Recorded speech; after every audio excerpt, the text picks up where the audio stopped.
$1,300 in sales on average a day, working over 12 hours. Of course, I got burnt out doing that. There were times when in the morning, getting ready to go out, I would feel so anxious that I couldn't step out the door. Many people feel this way, dreading the drive to work. You're on the road and you're like, I just don't want to go. It's tough. And especially in door-to-door sales, because people will tear you apart. Nobody knows you. You're in a Walmart parking lot and you go up to something like, hey, you want to buy this? And they don't know you. There's no context to your approach. You just out of nowhere, there is no landing page. There is no advertisement that they clicked on. They didn't even ask to talk to you. You just walked up to them and you're like, hey, trying to buy this? People's colors will come out and they will show how displeased they are with you talking to them. And this gets to you. It might not get to you the first, second, third time, but you're doing this for 12 hours a day. And maybe if it's not the first day, second day, first week, it will get to you on the 6th month. And I did this for 2 years. How did I overcome the anxiety of not wanting to step out the door and fearing and shaking in fear about just imagining talking to the next person? So I wanted to share 3 things that I learned from doing door-to-door sales for 2 years. Number 1, focus on your inputs. You cannot control the money that comes out of other people's pockets. No matter how you ask, no matter what you say, you cannot make somebody give you their money. That is stealing. And so if your happiness and joy, if your success is based on is based on this other person's reaction to you, then you will be miserable because you cannot control other people's reaction to you. I remember crafting my spiel, every detail, to how much I smiled, to the tone that I came in to talk to this person, to if they rejected me, then what else would I say? Hey, would you the different offers? You change the offer, and you can only do this. You can only change your offer so much, but people will reject you, and that's just the reality.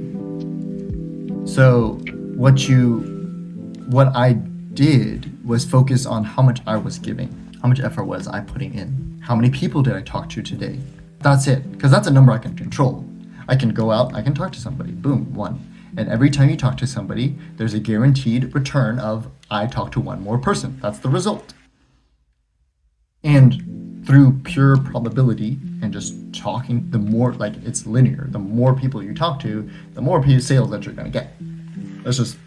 That's just principle. Whether you're a bad salesman or a good salesman, some people have a better conversion rate than others, but simply put, as long as your percentage is greater than 0, if you keep talking to people, you're going to make a sale. So that brings us to number 2. Seek failure. Seek rejection. This is pretty counterintuitive. For example, what if you do the opposite? If you seek success, you seek a sale, you're going to be disappointed. And this kind of sounds pessimistic, because I'm going out there to fail. But you're not going out there to fail, you're going out there to learn. If you focus on the failure, then every time somebody doesn't like what you said or doesn't like you or whatever, you're prepared for it and you learn from it as well. And you take on the hit, you take on their verbal hit, sometimes physical, that happens. You take on the hit and you feel a lot of emotions when that happens. And every time that happens, you learn how to manage it and let it go. And every time you get a failure, every time you get a rejection, you learn how to process that and let it go. And doing that is exercise, doing that is reps, and gives you a stronger character. You're not looking for extraneous rewards, things that you cannot control. Their reaction, their money, these things, this is an opportunity for me to grow my character.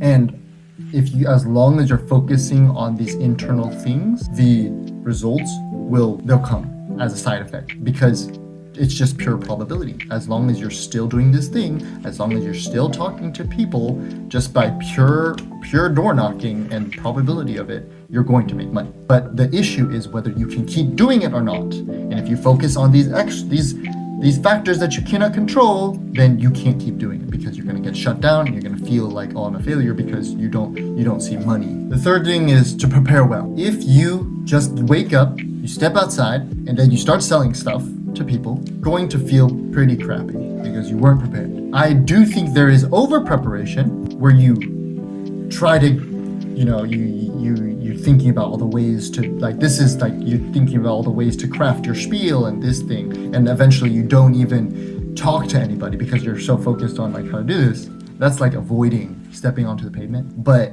like healthy preparation is, while you're eating your breakfast, you're thinking about like you're eating to get ready. Like you have that in mind. Like, I'm eating to get ready. I'm doing my hair to get ready. I'm suiting up to get ready. You're not avoiding it. You're doing this because you're going into the battle. This is like you're suiting up for war. It's war. It's honestly war. But if you don't do that, and you eat breakfast and you take as long as you can to eat that bowl of oatmeal so you can just put off going out a little bit longer, then you're doing yourself a disfavor, because you're not putting your head's not in the game. First and foremost, it's a mental game. If your mindset is avoiding it, if your mindset is wasting and milking hours, then every single approach that you have with somebody, every person that you meet, is going to feel like pain. But if you're going into it, like you're leaning into it. You're leaning into the discomfort, into the work, into meeting people. It's like, I want to meet new people. I want to make more approaches. Then each approach is going to be, it feels like, one more step closer to your goal. But if you're on the other side of that, you're avoiding people, then every person that you talk to is something that you don't want to do.